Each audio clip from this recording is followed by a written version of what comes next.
नमस्कार साथियों, मैं आपका होस्ट कुलदीप सिंह पुनिया। साथियों, मेरे साथ ही वरिष्ठ राजनीतिक विश्लेषक और इतिहासकार इंद्रपाल चार जी जुड़े हुए हैं। राम राम इंद्रपाल जी। राम राम कुलदीप भाई। स्वागत है जी आपका। धन्यवाद। साथियों, आप देख ही रहे हैं जो लोकसभा के एमपी बने पूरे हरियाणा के अंदर, उनके जीवन पर चर्चा कर रहे हैं। आज भी हम किसी सांसद के जीवन पर चर्चा करेंगे। आज हम चर्चा करेंगे हरियाणा की दमदार और दलित नेत्री कुमारी शैलजा के जीवन पर, जो फिलहाल सिरसा लोकसभा क्षेत्र से रिकॉर्ड मतों से जीती है साथियों। और इसका हम आपको पूरा जीवन सफर बताएंगे, राजनीतिक भी बताएंगे और पारिवारिक पृष्ठभूमि भी बताएंगे। वैसे तो कुमारी शैलजा को गांव प्रभुवाला की बेटी माना जाता है, पर असल में इसका एक और गांव है। वह गांव कौन सा है?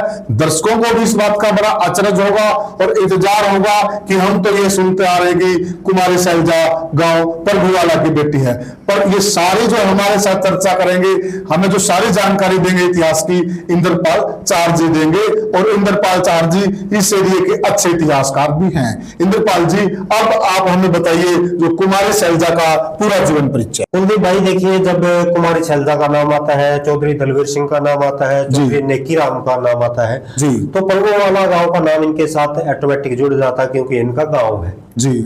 लेकिन अगर मूल रूप से देखें तो जो इनका परिवार है जी, वो जो पुराना इनका गांव है जी, वो है जींद जिले का पालवा गांव। पालवा गांव जी जी। पालवा गांव कैसे है इंद्रपाल जी? क्योंकि हम तो ये सुनते आ रहे हैं कि ये प्रभुवाला गांव की बेटी है। ये तो देखे कुलदीप भाई, प्रभुवाला की बेटी है, लेकिन पालवा गांव से प्रभुवाला कैसे आए जी, ये भी एक रोचक कहानी है। शायद बहुत कम लोग ही इसके बारे में जानते होंगे जी। और अब जबकि कुमारी शैलजा एक बार फिर 5वीं बार संसद बनी है, सिरसा से रिकॉर्ड मतों से जीती है, तो हम अगर इसके परिवार के बारे में पूरी डिटेल जानना चाहें तो शायद दर्शक इसको पसंद करेंगे जी। कुलदीप भाई, बात है 18वीं शताब्दी के आरंभ की। 18वीं शताब्दी, बहुत पुरानी बात है जी। निगाना गांव का एक रामगढ़ ऑफिसर था गुलाम हुसैन नाम का जी, और उसकी ड्यूटी इस क्षेत्र में थी जी। इस क्षेत्र के कुछ ताकतवर लोग थे जी, जो अंग्रेजों को तंग करते थे जी, और अंग्रेजों ने उनको गिरफ्तारी के लिए कुछ इनाम अधिकारियों को बोल दिया था कि अगर आप इन हिंदुओं को पकड़ के सरकार के हवाले करोगे तो आपको किसी न किसी प्रकार का इनाम दिया जाएगा जी जी जी। तो जो गुलाम हुसैन नाम का ऑफिसर था रामगढ़ जी, उसकी ड्यूटी इस क्षेत्र में थी, तो उसने मौका पाकर इस क्षेत्र के जो ताकतवर हिंदू थे जी, थोड़ा बहुत रोड़ा रद्दा करते रहते, मतलब जो क्रांतिकारी आजादी की लड़ाई लड़ रहे थे उस दौर में, तो उनको पकड़कर अंग्रेजों के हवाले कर दिया जी। तो इसके बाद अंग्रेजों ने गुलाम हुसैन जो कि ऑफिसर था इस क्षेत्र का जी, उसको 3000 बीघे जमीन जी इनाम के तौर पर यहाँ दे दी जी।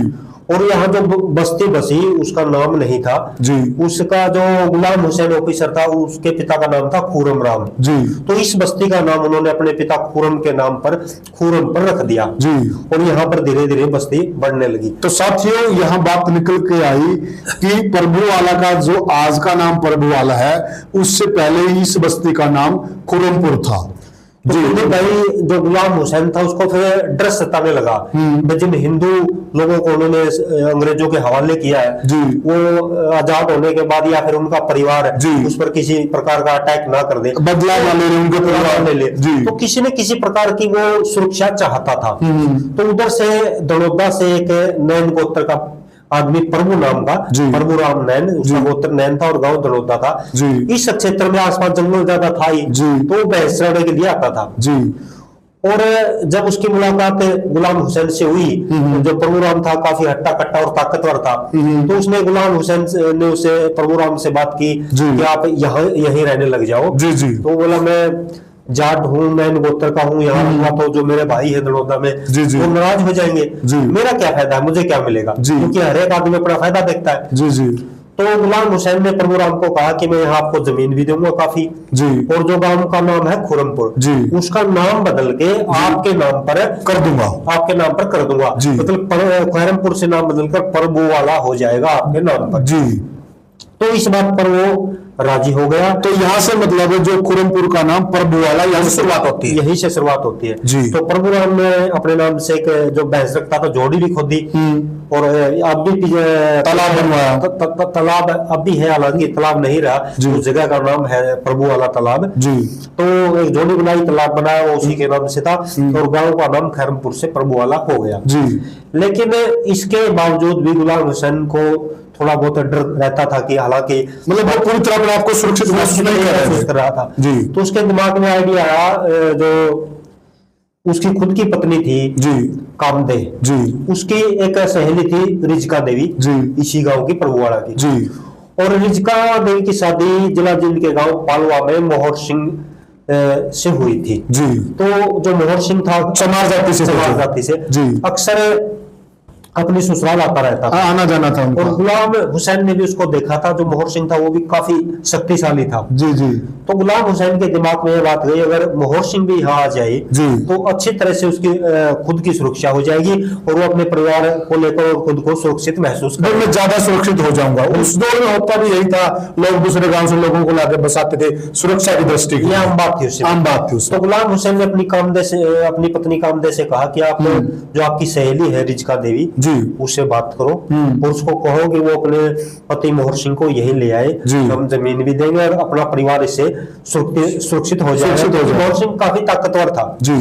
तो रिजका देवी ने कामदेव से कहा कि मैं अपने पति से बात करूंगी। अपने पति से बात करने के बाद ये सहमति बनी कि ये परिवार पालवा से प्रभुवाड़ा आ जाएगा। तो उसके बाद ये इस प्रकार कह सकते हैं कि उन्होंने कोई शर्त भी रखी भाई यहाँ आएंगे तो हमारे को शर्त तो उनकी पहले बात हो गई थी जमीन की, क्योंकि उस समय जमीन का बहुत महत्व था जी जी और जमीन का बहुत महत्व था जी। और उसी आधार पर ये मतलब पालवा से और प्रभुवाड़ा आ गए, भाई हम आपको इतनी जमीन दे देंगे, आप यहाँ पे आके रह जाओ जी। तो उस टाइम में पालवा से जो परिवार था वो प्रभुवाला में आ गया और वो इनका जो बुजुर्ग था यहाँ आया, उसकी शादी यही हुई थी, निम्रान गोत्र में हुई थी और उसका नाम था मोहर सिंह। और मोहर सिंह के जो आगे वंशज चले उन्होंने बहुत बड़े लेवल पर अपना नाम इस क्षेत्र में किया जी।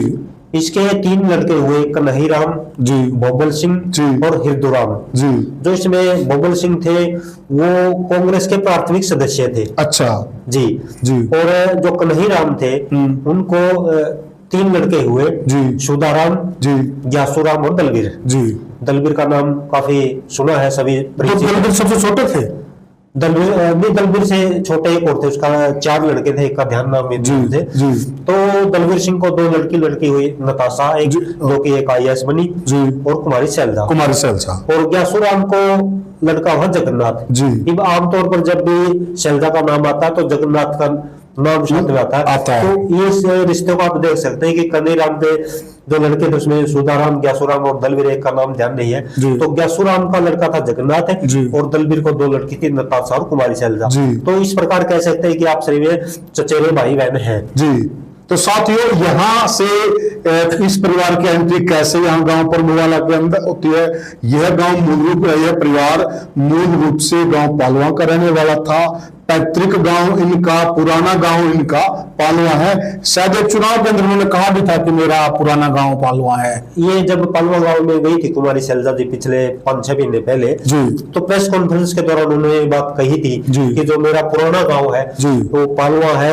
उसी बात के आधार पर फिर मैंने रिसर्च की कि ये किस प्रकार यहाँ आए हैं और ये बात उसमें निकल कर आई। तो कन्हैराम की हम बात कर रहे थे जिनके दलबीर हुए, दलबीर के नताशा और कुमारी सैलजा हुई। तो कन्हैराम के एक भाई थे बोबल सिंह, जैसा मैंने पहले कहा कांग्रेस के प्राथमिक सदस्य थे वो।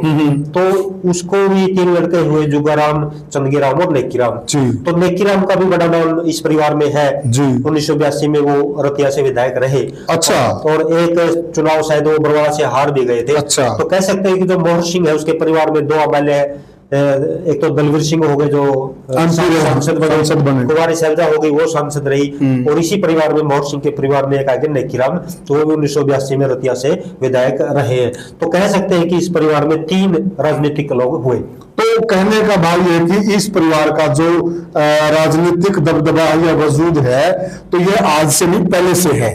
पहले से की अगर बात करें कुलदीप भाई, 1957 में चौधरी दलबीर सिंह हर्षी से MLA बने थे। अच्छा। और उस समय हंसी एक ऐसी विधानसभा सीट थी जहां से 2 विधायक बनते थे। अच्छा। क्योंकि जो 1967 से 1952 से लेकर 1967 तक का जो पीरियड है, उसमें स्पेशल ऐसी सीटें नहीं होती थी। अच्छा। जिस सीट पर ऐसी विधायक बनता था, उस सीट पर एक साथ में ओपन का भी बनता था। अच्छा, जनरल बनता था। अच्छा। 1967 के बाद ये स्पेशल व्यवस्था की गई है एससी सीट के लिए। जी। पहले एक एससी बनता था, एक जनरल में बनता था। सभी सीटों पे नहीं, जो रिजर्व होती थी। अच्छा, कुछ लिमिटेड सीटों पे। अच्छा। तो 1957 में जब एमएलए रहे 80 से, तो इनके साथ जो जनरल में बने थे वो थे स्वरूप सिंह खांडा गांव से थे। जी। जी। इसके बाद 1967 में चौधरी दलवीर सिंह की एंट्री लोकसभा में हो जाती है। जी। सिरसा आरक्षित सीट है शुरू से ही। जी। तो 1967 में ये सिरसा से सांसद बने। जी। 1971 में सिरसा से सांसद बने। जी। 1980 में सिरसा से सांसद बने। जी। और 1984 में सिरसा से सांसद बने। 4 बार सांसद। 4 बार सिरसा से सांसद रहे। जी। और अगर इनके व्यक्तित्व की बात करें, दलवीर सिंह का व्यक्तित्व बहुत बड़ा था। हिसार में हरजेराम स्कूल है, बहुत बड़ा है, नाम पुराना स्कूल है, नाम सुना होगा। बिल्कुल बिल्कुल। तो उसमें 10वीं है जो इन्होंने हरजेराम स्कूल से की थी। और उच्च शिक्षा प्राप्त करने के लिए चौधरी दलवीर सिंह लाहौर चले गए थे, और लाहौर में एक बहुत बड़ी संस्था थी उसमें, डीएवी स्कूल में उन्होंने शिक्षा ग्रहण की थी। अब ये बात तो हुई चौधरी दलवीर सिंह की। दलवीर जी ने बड़ा अच्छा, उनका लंबा चौड़ा राजनीतिक सफर रहा। तो अब बात करते हैं कुमारी शैलजा की। कुलदीप जी, जब चौधरी दलवीर सिंह का देहांत हो गया जी, तो उसके बाद उनकी सुपुत्री कुमारी शैलजा की एंट्री राजनीति में होती है जी। और वो 1990 में महिला कांग्रेस की अध्यक्षा बनी।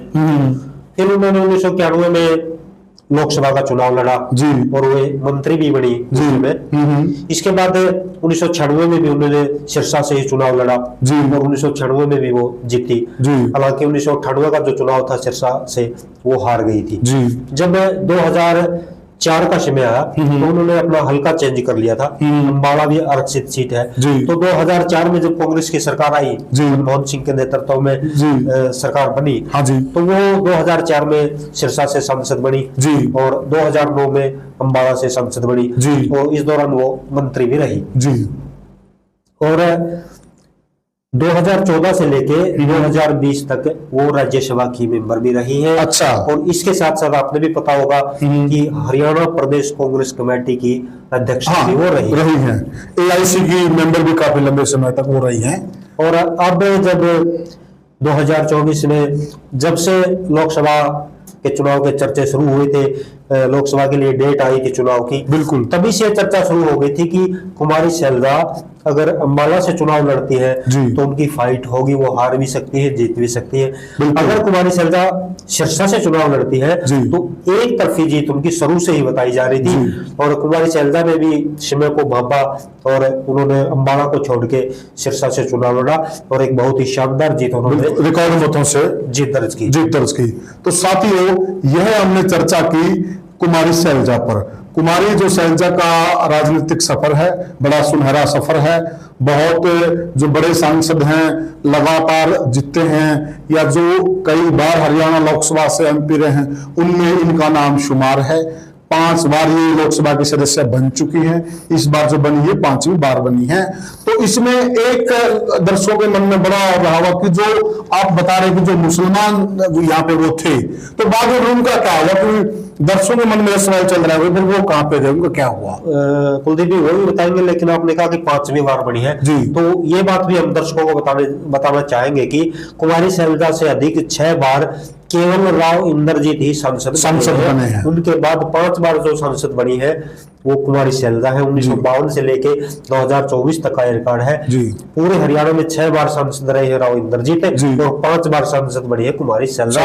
अब बात आती है आपके सवाल की कि जो गुलाम हुसैन का परिवार था उसका क्या हुआ? सही बात है, आम बात है, क्योंकि जिस बंदे ने अपनी सुरक्षा के लिए इतने तामझाम किए, फिर बाद में उसका क्या हुआ? देखो, जब आजादी के समय हिंदुस्तान के 2 टुकड़े हुए, भारत और पाकिस्तान बने, तो जो मुस्लिम परिवार थे पूरे हरियाणा से या पूरे भारत से लगभग बहुत ज्यादा संख्या में वो पाकिस्तान चले गए। तो इसी सिलसिले में जो गुलाम हुसैन का परिवार था वो पाकिस्तान चला गया, और पाकिस्तान ये गया है मुल्तान क्षेत्र में। मुल्तान क्षेत्र। और मुल्तान क्षेत्र से आप जो पंजाबी भाई हैं, पंजाबी भी अकबरी भाई हैं, वो कहते हैं, वो मुल्तान क्षेत्र से वो लोग परबुआला में उस जमीन पर आकर बस गए, यानी कि जो वो ऐसे ट्रांसफर होगी जमीन, ट्रांसफर ऐसे ही हुई थी उस समय में। उस समय में। जी।